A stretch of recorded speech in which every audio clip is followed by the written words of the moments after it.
Hmm. Hi, good evening, everyone. Welcome to Universal Agile and Scrum. It has been a long time we haven't conducted any meetings or webinars on Universal Agile and Scrum.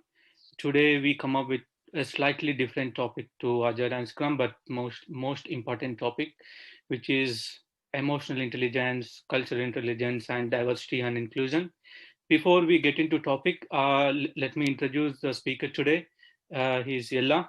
Many of them you already know Ella, but just let me give a brief introduction about the Ella. Ella finished his bachelor's in IIT in Bhubaneswar. Then he worked at Deloitte company in various Asia and European projects. Then he finished MBA strategy from Trinity. At the moment, he's working for a reputed financial firm in Dublin, which is Davy Group, as a senior business analyst and also work in a project management. So the today's topic, emotional intelligence and cultural intelligence and diversity and inclusion. We already know, mostly we know what is IQ.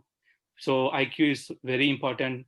So, and we always recruit people who has a good IQ, developers, testers, business analysts, or architects, or anyone, because they are very important to they are very important for the success of the projects. But what are these terms, emotional intelligence or cultural intelligence or diversity or inclusion, and why this is more important for a project management or scrum master, or in fact anyone's perspective? So let us listen straightforward from horse mouth. Yella, please. Yeah, again, IQ, as I said, depends upon person to person. Some people have natural talent, some people do not. And there are a lot of people who work hard, there are people who lazy off. So IQ is given to the person. Some people work hard to gain knowledge. So IQ doesn't really play a big role when it comes to a broader society or a broader team within software development or in any other kind of projects or companies, be it any sector, it may be it IT, financials, or manufacturing. You'll find all kinds of people with all kinds of IQs. And IQ doesn't really mean that you are a great teammate or a great wizard. There are people with great IQ destroying their life. But this particular topic, which my friend Shravan brings forward, is not related to IQ. It's related to emotional intelligence and cultural intelligence. Uh, what I will do is I'll give basic definition of EI and cultural intelligence, and then we'll hear back from my friend Shravan there. Emotional intelligence is nothing but your ability to control your emotions and use them, for positive ends. Families, people use their weak points to make sure that they get something done for themselves. Like mother, when they want you to eat food, they scare you with ghost stories so that you eat and sleep.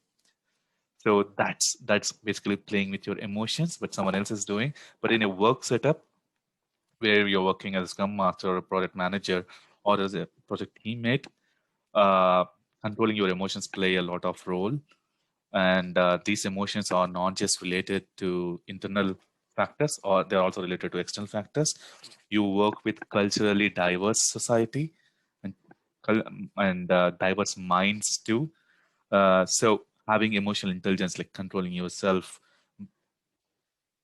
matters a lot. Controlling yourself does mean that controlling your emotions, and always use your emotions for something positive, not for negative. If you're using emotions for your negative, you destroy yourself and you fall into depression and all. And the second thing is cultural intelligence. Uh, Sravant and I, we work in Ireland, which has diverse set of people. You got all Europeans staying here, a lot of people from South America, even from US, from India, from Asia, China. So understanding their cultures play an important role. A Chinese or Indian or Irish, they're all different culturally and they have diverse mindsets. So having an idea about their culture, interacting with them in a way they are understood and you are understood, and you need to perform meaningfully in this multicultural context. These are basics of emotional intelligence and cultural intelligence. Samanth, why do you think EI or emotional intelligence or cultural intelligence are important when it comes to diversity and inclusion? So, for a project manager or a scrum master, it is very important for you to understand the people and their emotions. Then Yeah, only you can successfully manage your team and you can achieve the success of your projects. yeah. So that is a main reason you need to understand the emotional intelligence and the cultural intelligence. Uh, yeah.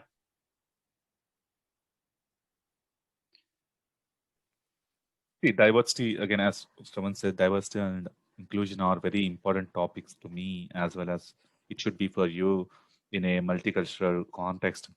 I also believe that diversity means representation across a wide range of traits, backgrounds, and experiences.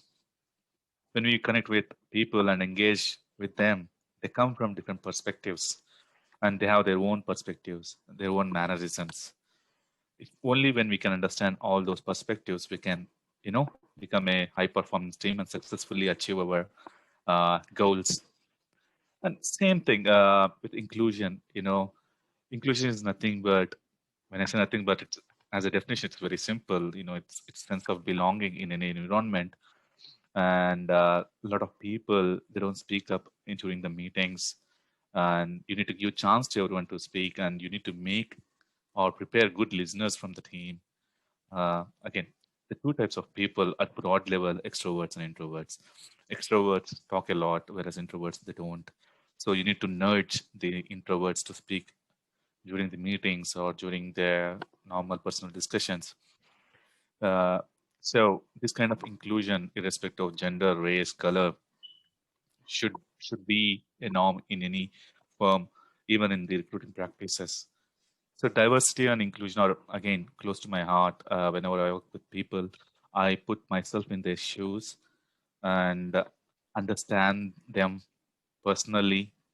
Talk to them whenever I meet in the hallways or have catch-up coffee chats with them, so that I understand them, what kind of person they are, how do they think, where do they fall in the spectrum, in the multicultural spectrum, and develop this trust and help them uh, or not just help them create an environment where there's psychological safety, where no one plays with others emotion, or other peoples develop their emotional intelligence as well as cultural intelligence to work in a diverse team and the team which values inclusion. So So sorry, Ella. Yeah, you can continue. yeah, that's it. These are the reasons why I feel diversity and inclusion are very important, and why they should be at the heart of valuing your team and teamwork. And yeah, and at the end of the day, it's learning. It's a learning about similarities and differences, which creates team that communicates at the highest level. If you have a team which communicate at the highest level, you have a very high performing team. So this topic also is part of my CPD, which is a competency. I am citizen competency. So I'm researching the information more about these topics. So Hmm. as you have so much experience as managing many IT projects, so having these things, how does it helpful for a project manager or scrum master to lead a successful projects or successful team members, and how will it work actually? First of all, diversity and inclusion help create a workplace culture that drives the business forward, right? uh, Diversity and inclusion also creates an equity in the company and should is included as part of any decision making process. Same thing when it comes to project teammates. We work in multicultural, like in some of my teams we are like 10 nationalities, and if I behave like what I used to behave back in India, it doesn't work, right? Because I work with other nationalities too, and their culture is different, the food habits are different, the way they work is different. You never know on what jokes they laugh, what jokes they don't. So, and you never know the perspective they come from. For example, they may find it easy to talk about things related to some topics which you are not comfortable with, but that doesn't mean that they are doing it just to annoy you or irritate you. So, as a Scrum Master, I make sure that my teams, when they are diverse, I make sure that there's inclusiveness to it. I make sure that people speak up, people listen to each other, and they understand the importance of diversity and inclusion. As a first step, I would like to present them with facts. There are a lot of facts, a lot of studies that are done, which talks about how diverse teams bring high performance into the teams, and how diverse minds uh, act like a wheel that keeps the company running. And there's also so much research available which touts the financial benefits the companies reap when they are committed to diversity and inclusion. And I'm sure some people are aware of the research, but they're still unconvinced. In that case, I gently and firmly push them to recognize that diversity might be uncomfortable sometimes, but it's worth seeking a diverse team in order to push themselves to think beyond their own experiences and assumptions. Thank you very much, Ella. Great insights from your explanation. I will explore more into these topics, and we will continue more agile and scrum topics as usual in upcoming sessions. And have a great evening. Yeah, thank you, Shravan, for this opportunity. Thank you. Bye. Yeah, bye.